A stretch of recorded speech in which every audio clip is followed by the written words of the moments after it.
Gurumauli YouTube चॅनलमध्ये आपलं स्वागत आहे. पौराणिक कथा, भजन, कीर्तन पाहण्यासाठी आणि ऐकण्यासाठी आपल्या गुरुमाऊली यूट्यूब चॅनलला सबस्क्राईब आणि लाईक करा. व्हिडिओ आवडल्यास व्हिडिओ शेअर करा.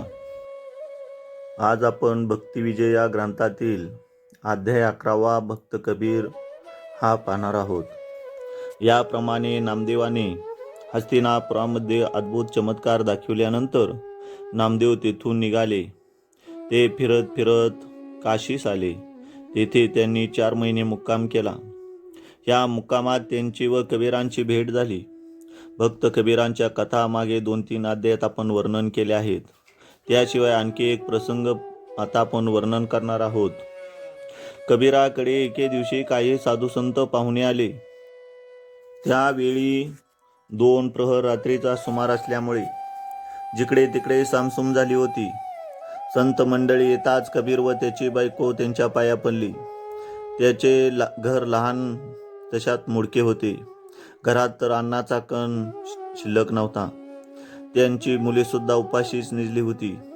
ज्या घोंगडीवर मुले निजली होती तीच घोंगडी कबीराने काढून संतांना बसण्याकरता अंतरली व त्याच्यावर बसविले. नंतर कबीराने संत भोजन घातले पाहिजे असे आपल्या बायकोस सांगितले. हे ऐकून बरे आहे अशी ती म्हणाली, परंतु स्वयंपाक कशाचा करणार? घरात अन्न तीळ मात्र नव्हते व उसनेही कुठे मिळणे शक्य नव्हते. शेवटी धैर्य धरून ती एकटीच बाजारात गेली. बाजारात जाताना तिला भीती वाटत होती की आज कुठे धान्य मिळेल तर बरे, नाहीतर सत्वाची हानी होण्याचा प्रसंग आला आहे. रस्त्याने रामराम म्हणत जात असता वाणी लोकांच्या आळीत ती आली. तेव्हा तिला एक वाणी दुकानात जाताना दिसला. मग ती त्याच्याजवळ गेली आणि म्हणाली, आमच्या घरी आज साधू संत पाहुणे म्हणून आले आहेत. त्यांना जर आम्ही भोजन न देता उपाशी निजवले तर आमचे सत्व जाईल. म्हणून शिधा सामग्री पाहिजे आहे, ती द्यावी. जे पैसे होतील ते मी मागाहून देईन.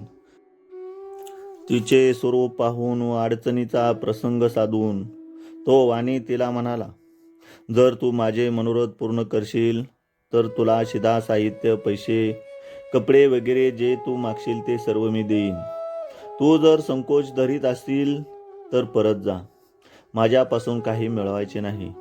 हे त्याचे दुष्ट भाषण ऐकून ती मोठ्या विचारात पडली.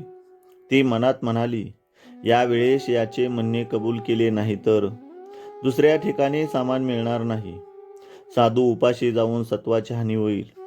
अयोध्यापती जो श्रीराम त्याच्या नामस्मरणाने मोठमोठाले अरिष्टेही नाश पावतात, तेव्हा तोच ते संकट निवारील असा विचार मनात करून ती म्हणाली, तू मला आधी शिधा साहित्य दे, मी मागाहून खचित येते. आता फार रात्र झाली आहे व मला उशीर झाला तर साधू उपाशी निसतील. परंतु तिच्या भाषणाचा वाण्यास विश्वास पटेना. तो म्हणाला, तू जर मला वचन देशील तर मी तुझ्यावर भरोसा ठेवीन. मग तिने धैर्य धरून त्याला वचन दिले. तेव्हा वाण्याने तिला सर्व सामान काढून दिले. ते घेऊन ती घरी गेली आणि स्वयंपाक करणार इतक्यात ते साधू म्हणाले, तू स्वयंपाक करण्याच्या भरीस पडू नकोस, आम्ही आपल्या हाताने स्वयंपाक करतो. मग त्यांनी भांडी वगैरे घेऊन जेवण तयार केले व मोठ्या प्रेमाने त्याचे भोजन झाले.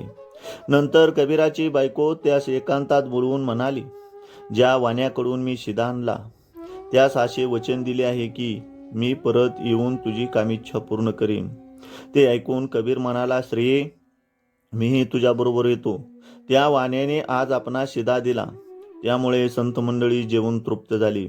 खरोखर त्याचे आपणावर महान उपकार झाले आहेत. तुला देखील हा उपाय बरा सुचला की त्यामुळे हा तुझा देह संताच्या कामास लागला. आता पाऊस पडत असून अंधार पडलेला आहे. तुला भय वाटेल म्हणून मी तुझ्याबरोबर येतो. असे बोलून कबीराने स्त्रीस खांद्यावर बसविली व ती उभयता रामाचे भजन करीत करीत त्या वाण्याच्या दुकानाजवळ आली. मग कबीराने स्त्रीस सांगितले, तू मनात काही संकोच न धरता त्या वाण्याचे मनोरथ पूर्ण करून ये. मी घरी जाऊन साधूची सेवा करीत बसतो. इकडे वाणी तिची वाट पाहत बसला होता.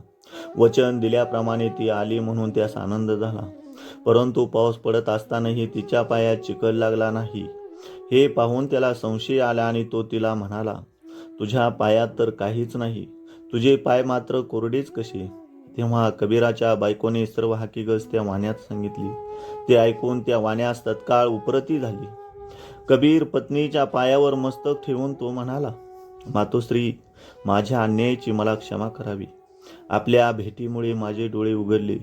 आता मला कबीराचे दर्शन करावी. त्या वाण्यास घरी उपरती आलेला पाहून तिने अभयवचन दिले.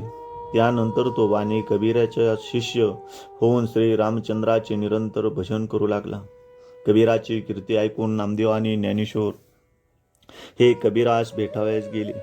तेव्हा कबीराने त्यांना साष्टांग नमस्कार घातला. एकमेकांच्या भेटीने त्यास अतिउल्हास झाला व ते प्रेमाने एकमेकास भेटले. त्या समयी ज्ञानदेव नामदेव म्हणाला, क्षीरसागरी नारायणाने तुला काय सांगितली त्याची आठवण कर. तू जर साक्षात उद्धव व कबीर शुक्राचा अवतार, तुम्ही दोघे शिंपलेच्या पोटी अवतार घेऊन मृत्यूलोकी आला आहात. संप्रात भक्तिमार्ग मलिन झाला असून प्रपंचामध्ये लोक गळून गेले आहेत. त्याचा उद्धार करावयाची तुम्हास आज्ञा झालेली आहे. ते ऐकून ते आनंदाने परस्परस भेटले. नंतर नामदेवाने कबीरास पंढरपूर क्षेत्राची माहिती सांगून पांडुरंगाचे दर्शन घेण्यास त्याला बोलावले. ते ऐकून कबीर म्हणाला, कार्तिक महिन्यात एकादशीस मी खचित येईन. नंतर ज्ञानदेव व नामदेव कबीराचा निरोप घेऊन तेथे निघून गेले. याप्रमाणे भक्तिविजया ग्रंथातील 11वे पुष्प या ठिकाणी समाप्त होत आहे. रामकृष्ण हरी.